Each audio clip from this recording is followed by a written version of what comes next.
Lalu di sini saya akan menjelaskan soal dari ISBB BBGT. Yang pertama itu ada sebutkan 3 parameter yang diukur oleh alat ISBB. Jadi alat ISBB ini ada 3 parameter yang diukur. Yang pertama ini yang seperti ada tabungnya ini suhu basah, yang ada bolanya ini suhu bola, dan yang paling sebelah sini, yang paling pinggir sini adalah suhu kering. Lalu soal nomor 2 yaitu sebutkan bahan yang diperlukan untuk penggunaan alat ISBB. Jadi bahan yang digunakan itu adalah aquabides. Jadi aquabides itu ditaruh di tabung pada suhu basah di sini. Itu tuh dimasukkannya itu 3/4 dari tabung. Dan soal yang terakhir itu adalah sebutkan instrumen alat ISBB beserta dengan fungsinya. Jadi yang pertama ini ada ISBB, itu tuh untuk mengukur suhu basah, ini untuk mengukur suhu bola, dan ini mengukur suhu kering. Di sini ada layar LCD display, terus di sini ada menu. Menu ini nih untuk melihat series alat, terus juga ada mem, itu tuh untuk memulai, enter itu tuh untuk mengiyakan, terus tombol atas bawah itu tuh untuk mencari apa yang mau kita cari di menu itu. Terus kalau misalkan fang ini nih untuk melihat min atau max. Lalu di sini ada unit itu tuh untuk mengubah satuan. Terus di sini ada ESC untuk tombol kembali. Di sini ada tombol on off, yaitu untuk menyalakan dan juga menyalakan dan juga mematikan alat. Selanjutnya di sini saya akan menjelaskan mengenai soal dari solarimeter. Soal yang pertama yaitu sebutkan NAB sinar UV menurut nasional dan juga internasional.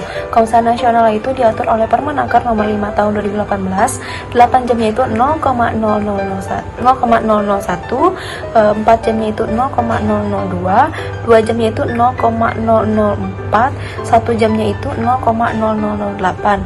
Kalau misalnya 30 menitnya itu 0,0017, 15 menitnya itu 0,0033, 10 menitnya itu 0,005, 5 menitnya itu 0,01, dan juga 1 menitnya itu 0,05.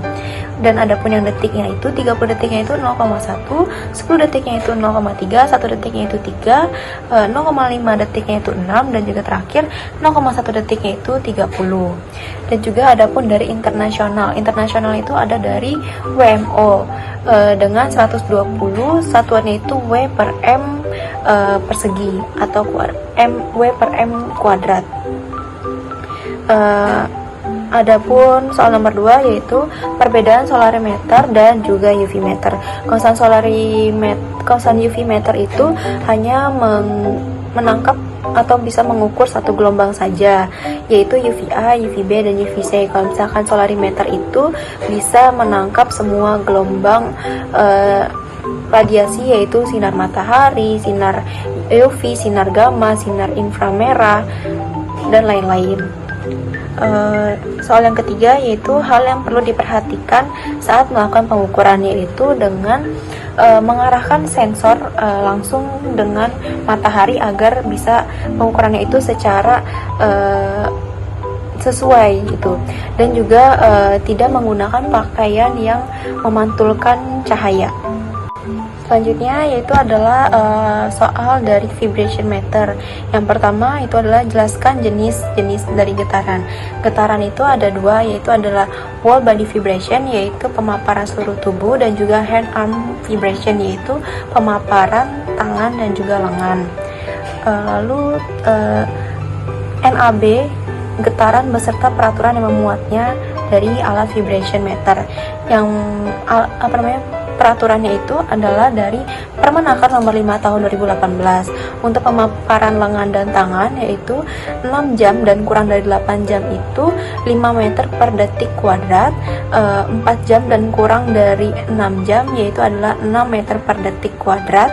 Kalau misalkan 2 jam dan kurang dari 4 jam yaitu adalah 7 meter per detik kuadrat, 1 jam dan kurang dari 2 jam yaitu adalah 10 meter per detik kuadrat, 0,1 jam dan kurang dari 1 jam itu 14 meter per detik kuadrat, dan yang terakhir itu ada kurang dari 0,5 jam yaitu 20 meter per detik kuadrat. Adapun dari pemaparan seluruh tubuh atau whole body vibration, yaitu adalah 0,5 jamnya itu 3,4 meter per detik kuadrat, 1 jamnya itu 2,4 meter per detik kuadrat, 2 jamnya itu 1,7 meter per detik kuadrat, 4 jamnya itu 1,2 meter per detik kuadrat, dan yang terakhir adalah 8 jam yaitu 0,8 meter per detik kuadrat. Lalu jelaskan dampak buruk dari getaran di atas NAB, yaitu dapat menyebabkan gangguan atau penyakit MSDS, terus juga mengurangi produktivitas pada pekerja, terus juga menyebabkan risiko terjadinya kecelakaan kerja, dan juga gangguan pada sensor tubuh. Lalu soal yang terakhir yaitu adalah cara kerja alat vibration. Yang pertama yaitu adalah dengan menginstal aplikasi HVM200 dari Larsen Darvis. Lalu kalau sudah terinstal, sambungkan aplikasi menggunakan WiFi. Kalau sudah, tekan tombol power pada alat kotak ini. Yang tombol power button itu tombolnya warna putih. Kalau misalkan sudah, habis itu sambungkan kabel ke micro B USB port. Kalau misalkan sudah, habis itu pada kabel ini sambungkan ke probe untuk yang hand arm vibration. Kalau misalkan sudah, habis itu disambungkan juga ke handband, ke lengan pada si pekerja untuk pengukuran pada lengan dan tangan, yaitu hand arm vibration. Habis itu pada si pekerja yang membawa motor itu memegang alat seperti stick. Itu tuh nanti sambil membawa motor sambil memegang alat seperti stick itu, lalu bisa melakukan pengukuran. Dan juga kalau misalnya untuk whole body vibration, yaitu adalah dengan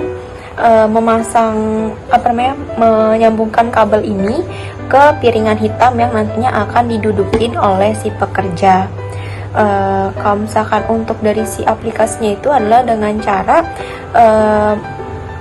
di aplikasinya itu ada tombol titik 3 di pojok kanan, habis itu klik setting, terus setup, lalu pilih mau yang vibration apa, misalkan kayak whole body vibration atau hand arm vibration, lalu melakukan pengukuran selama 1 menit.